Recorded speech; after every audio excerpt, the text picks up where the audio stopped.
Salam Efrata Devotion. Saya mengajak kita merenungkan satu bagian firman Tuhan dari Amsal 22 ayat 7. Isinya begini, orang kaya menguasai orang miskin, yang berhutang menjadi budak dari yang menghutangi. John Wesley mengajarkan supaya orang-orang metodis jangan berhutang. Kalaupun berhutang, pastikan bisa dibayarkan. Kami para hamba Tuhan metodis ketika mau ditabis, ada salah satu pertanyaan, apakah saudara bersedia tidak berhutang? Nah, kalaupun sempat ada hutang, mungkin perlu dikaji ulang penabisannya. Karena kalau pendeta berhutang, bisa menjadi beban dalam pelayanan.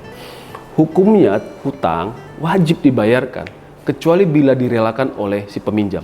Kalau tidak membayar sampai meninggal, maka harus dibayarkan oleh ahli warisnya. Jadi hutang akan mengikat hidup seperti budak. Seperti dalam Matius 18:25 dikatakan, tetapi karena orang itu tidak mampu melunaskan hutangnya, raja itu memerintahkan supaya ia dijual beserta anak istrinya dan segala miliknya untuk pembayar hutangnya. Jangan sepelekan hutang, karena hutang sebagai jerat maut yang menjerumuskan hidup ke dalam penderitaan. Semiskin apapun hidup orang yang tidak berhutang, saya mau beritahu, ia adalah orang merdeka. Hindari gali lubang, tutup lubang. Hutang yang sudah menumpuk memang membuat stres, tapi tidak pas, tidak benar kalau harus meminjam dana lain untuk melunasi hutang sekarang. Yang ada hanya menggandakan hutang. Kalaupun ada yang berhutang saat ini, perlu melunasi hutang tersebut. Kalau tidak, kita akan terus menjadi budak hutang.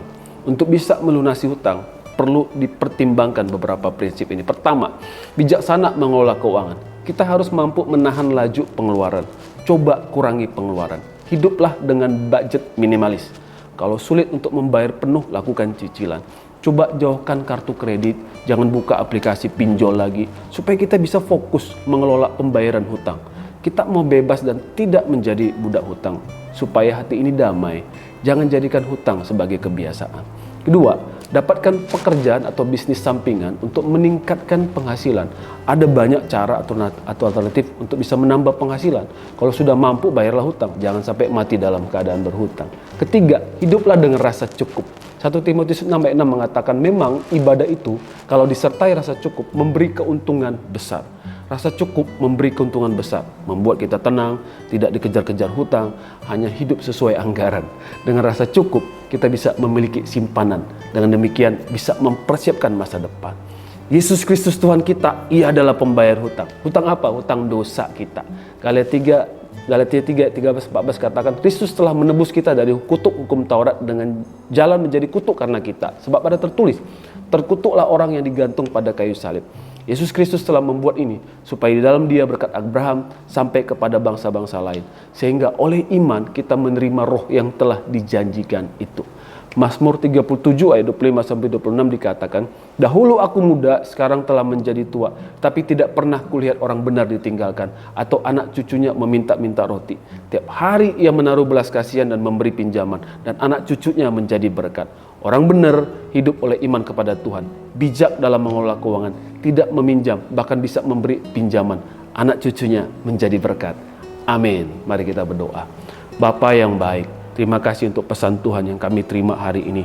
Mungkin kami bergumul dalam hal keuangan, bahkan mungkin ada juga yang bergumul karena hutang saat ini. Oh Bapa, di dalam nama Yesus, Roh Kudus bekerja di hati dan pikiran, supaya kami tidak takut, tidak khawatir, supaya kami tidak terpenjara dalam hutang ini. Berikan hikmat, berikan karunia, berikan kuasa, supaya orang-orang yang bergumul dalam keuangan saat ini bisa benar-benar berdamai dengan keadaan, berdamai dengan diri, dan berjuang untuk bisa menyelesaikan masalah ini. Tuhan buka jalan, Tuhan jadikan kami orang benar untuk bisa terus mengelola keuangan dengan benar, dan kami tidak terikat dengan hutang, bahkan kami merdeka. Kami mau hidup di dalam rasa cukup, kami mau hidup di dalam bijaksana untuk mengelola keuangan kami. Terima kasih Bapak. Tuhan berkati usaha, pekerjaan, bisnis dari semua gerejamu, jemaatmu, keluarga demi keluarga.